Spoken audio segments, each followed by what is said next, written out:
Well, thank you for being with us. Well, indeed, where would we be without you?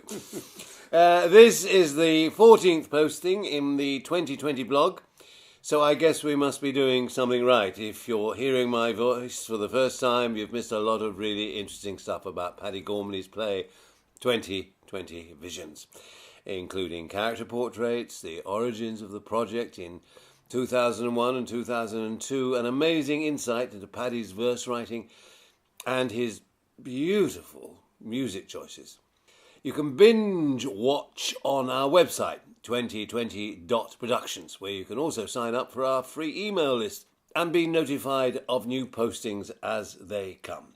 So let me introduce myself. I'm Maurice Thorogood, Director of 2020 Visions, and today Paddy Gormley and I are recalling the rehearsed reading of the play in 2016 at Actors and Writers London, generally known as AWL.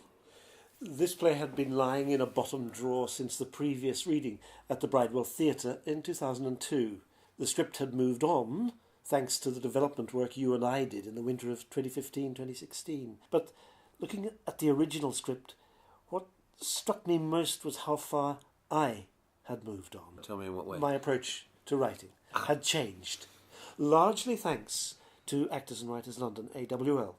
I believe you chaired AWL for a few years. Yes, and that was a hugely informative experience. In what sense do you mean? AWL, or Hammersmith Actors and Writers Group, HOG, as it was known until 15 or so years ago. I didn't know that.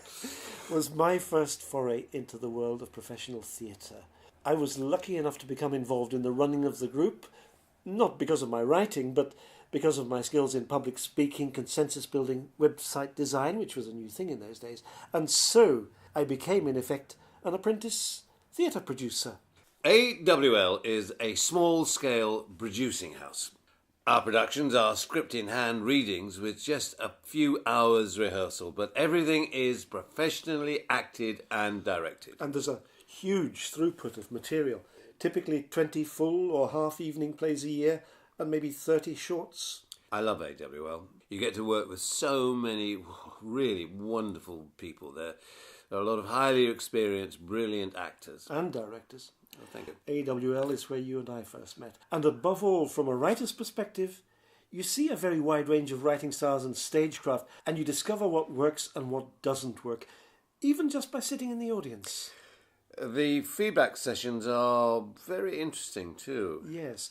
After every reading, the audience comments on the writing and suggests how the script might be improved. Always bearing in mind that most plays at AWL are coming off the page for the very first time. The original version of 2020 Visions had its very first reading there, while the ink on the manuscript was still wet. The feedback is all the more interesting because the audience consists largely of theatre professionals. It's entirely up to the writer to decide whether or not to change the play afterward. You're exceptionally good at responding to feedback, as we saw the other week when we went through the Bridewell Theatre feedback in Programme 8. Well, there's not much point in having a reading if you're not going to listen to what people say and think seriously about it. It's not always like that, sadly. I've been in the business since I don't know when, and I've seen writers who refuse to face up to the problems with their scripts, problems that are so obvious to the actors and directors. When I advise a writer to cut, meaning a whole scene, it's pretty disappointing when the writer strikes out a couple of words and hands the script back to me. That is not script editing. It makes me wonder why they've asked me to direct in the first place. This is why we get on so well, you and I. I've learnt that the only way forward is to be open to new ideas, always willing to experiment. People sometimes say to me, "Aren't you worried about losing control of your ideas?" I say, ideas are 10 a penny. What matters most is sorting out the good ideas from the not so good and moving on from there. There's nothing to be gained by shutting your ears or getting all defensive about your work or clinging on to a piece of writing you just spent so long on it, you've just got to keep it. But it doesn't work. It's once the actors get hold of it, things change, and a good writer will be listening to those actors. And this project is a prime example of the writer, director, actors, crew and producer working together for the greater good of the project. The development process has been incredible. It continues to be incredible because it won't be finished until the preview run. Mm-hmm. The core of the play, the original core, is still there. The writing is all mine, but there's a whole new superstructure of ideas even so. Starting with the AWL reading of 2020 Visions in 2016.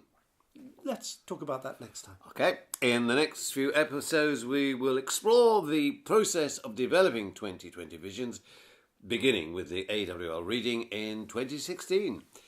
Be there.